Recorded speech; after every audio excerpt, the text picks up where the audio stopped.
Good morning students. तो आज standard 12 में इकोनॉमिक्स में हम पढ़ रहे हैं chapter number 11 emerging issues in Indian economy. उसमें आज का टॉपिक कुछ ऐसा है, हमने लास्ट लेक्चर में पढ़ा था positive effects and negative effects of urbanization. अब हमें पता चल ही गया है कि अर्बनाइजेशन की नेगेटिव इफेक्ट ऐसी ऐसी। तो आज हमें पढ़ना है कि ये जो नेगेटिव इफेक्ट्स है उसे कैसे हम रिड्यूस कर पाए। सो टॉपिक का नाम है explain the measures to reduce problems of urbanization. ये जो प्रॉब्लम्स है अर्बनाइजेशन की वजह से जो प्रॉब्लम हो रहे हैं उसे रिड्यूस करने के लिए गवर्नमेंट ने क्या क्या किया है या क्या करना चाहिए, क्या कर रहे हैं। टोटल 7 मेजर्स है, 7 पॉइंट है। उसमें से point number 1 policy related steps. Policy related step government ने 4 स्टेप किए हैं।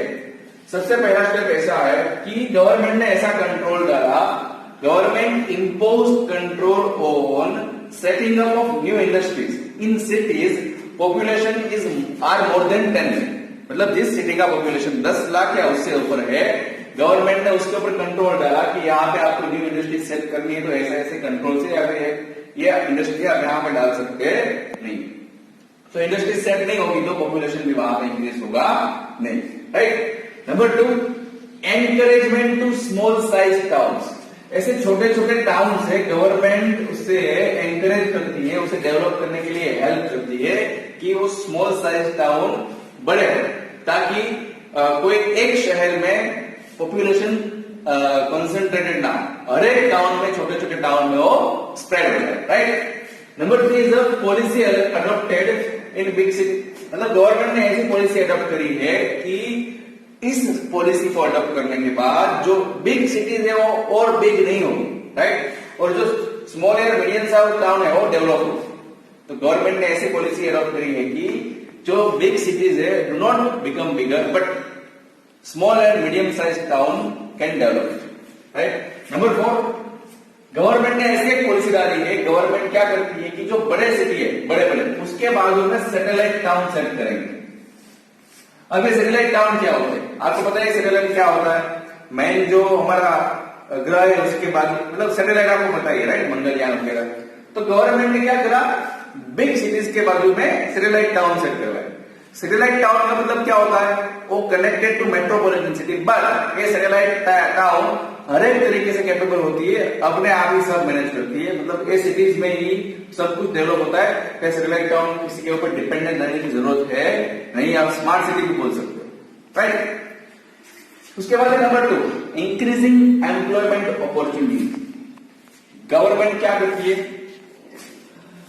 सिटीज में एम्प्लॉयमेंट अपॉर्चुनिटी क्रिएट करती है फॉर फॉर अर्बन पुअर। मतलब जो पुअर लोग हैं उसके लिए गवर्नमेंट एम्प्लॉयमेंट अपॉर्चुनिटीज क्रिएट करेगी, तो उसकी इनकम बढ़ेगी, उसकी पॉवर्टी कम होगी, तो जो अर्बनाइजेशन की नेगेटिव इफेक्ट्स है उसे गवर्नमेंट काफी हद तक रिड्यूस कर पाती है। तो increasing employment opportunities in cities. Number 3 strengthen the infrastructural facilities. Infrastructural facility जैसे कि clean drinking water, communication, road, transport, health, education, sanitation, ये सब इंफ्रास्ट्रक्चरल फैसिलिटीज है। गवर्नमेंट इसको और स्ट्रॉन्ग बनाएगी, specially in city areas, right, ताकि अर्बनाइजेशन की जो नेगेटिव इफेक्ट है उसे रिड्यूस कर पाए, राइट। अर्बनाइजेशन की नेगेटिव इफेक्ट भी ऐसी है कि इनसफिशिएंट इंफ्रास्ट्रक्चरल फैसिलिटीज। अगर गवर्नमेंट इंफ्रास्ट्रक्चरल फैसिलिटीज कोई सफिशिएंट बना देगी तो जो नेगेटिव इफेक्ट है अर्बनाइजेशन वो ऑटोमेटिक डाउन हो जाएगी। Number 4 education and health facilities. Actually अगर गवर्नमेंट या फिर ऐसी पॉलिसी अडॉप्ट करेगा है कि जो विलेज एरिया है, छोटा एरिया है, बैकवर्ड एरिया है, वहां पे best education, best health facilities provide करी जाए, तो हो सकता है वो लोग वहां से मूव होके सिटी एरिया में आए, या फिर सिटी एरिया में एजुकेशन एंड हेल्थ फैसिलिटी इस तरीके से डेवलप करनी चाहिए ताकि पुअर से पुअरेस्ट बंदा एजुकेशन और हेल्थ फैसिलिटीज के अंदर हो और उसे एजुकेशन और हेल्थ फ्री में मिले, राइट। मतलब कोई भी पुअर बंदा एजुकेशन या हेल्थ से बाकात रहना नहीं चाहिए। अगर गवर्नमेंट ऐसी फैसिलिटी डेवलप करेगी तो भी अर्बनाइजेशन की जो नेगेटिव इफेक्ट है उसे हम डाउन कर पाएंगे, right. Number 5 is the development of cottage and small scale industry. Cottage and SSI small scale industries, right. अगर बड़ी बड़ी इंडस्ट्रीज है वो डेवलप होगी तो ऑब्वियसली अर्बनाइजेशन होना ही है, बट गवर्नमेंट ने इस तरह से पॉलिसी अडॉप्ट करी है जो कॉटेज इंडस्ट्रीज है, महिला उद्योग है, स्मॉल स्केल इंडस्ट्रीज है, गवर्नमेंट उसको बढ़ावा देती है, उसको एनकरेज करती है, उसको डेवलप करने के लिए गवर्नमेंट सब्सिडीज देती है, ग्रांट देती है। तो ये सब इंडस्ट्रीज अगर छोटे छोटे टाउन में, छोटे छोटे गांव में डेवलप होगी तो लोगों को यहाँ पे एम्प्लॉयमेंट मिल जाएगा और इस एरिया का डेवलपमेंट भी होगा। अगर इस एरिया का डेवलपमेंट हो जाएगा तो वे लोग अर्बन एरिया में मूव होने की सोचेंगे ही नहीं, और अर्बन एरिया में लोग मूव नहीं होंगे तो ये इंडस्ट्रीज एक तो बहुत बड़ी हो जाएगी, राइट। तो ये इंडस्ट्री अगर काम कमाने लगेगी तो जो बड़े बड़े इंडस्ट्रियलिस्ट है उसकी इनकम और इसकी इनकम हो सकता है कि इनकम इनइक्वालिटीज है वो कम कर पाए, राइट। इनकम इनइक्वालिटीज कम हो जाएगी और लोग मूव होना भी छोड़ दें। Number 6, development of basic infrastructure facilities in rural areas. गांव में बेसिक जरूरत है। बेसिक जरूरत है कैसी? रोटी कपड़ा मकान है, उसके अलावा education, health, sanitation, drinking water, फिर इरिगेशन फैसिलिटीज, राइट। वहां पर फार्मर्स ज्यादा हो गए। ये सब फैसिलिटी अगर रूरल एरियाज में हम अच्छे से डेवलप कर पाए, कहां पे? रूरल एरिया में, तो ये लोगों को मतलब कुछ कमी नहीं होगी। बेसिक जो जरूरत है इंफ्रास्ट्रक्चर जीने के लिए जो चाहिए, इजी लाइफ स्पेंड करने के लिए, वो चीजें अगर यहाँ पे मिल जाएगी, राइट, तो क्या होगा कि ये लोग जो है वो गांव में ही खुश रहेंगे और सिटीज में जाने की सोचेंगे, और सिटीज में जाने की सोचेंगे नहीं तो अर्बनाइजेशन ऑटोमेटिक कम हो जाएगा, या फिर हो सकता है अर्बनाइजेशन की नेगेटिव इफेक्ट भी कम हो जाएगा। Number 7, strengthen administrative system.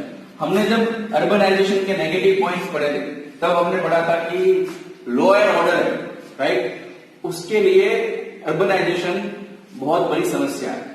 तो अगर एडमिनिस्ट्रेटिव सिस्टम को हम स्ट्रेंथ या फिर कैपेबल बना पाए तो जो अर्बनाइजेशन की नेगेटिव इफेक्ट है वो कम हो सकती है। अभी कोई कोविड-19 की वजह से अमरेली डिस्ट्रिक्ट में कोई एसपी था जो बहुत ही कैपेबल था, तो सूरत में अभी जो सिचुएशन हो रही है अनकंट्रोल, तो उसको वहां से यहाँ ट्रांसफर करा गया कि आप सूरत संभालो।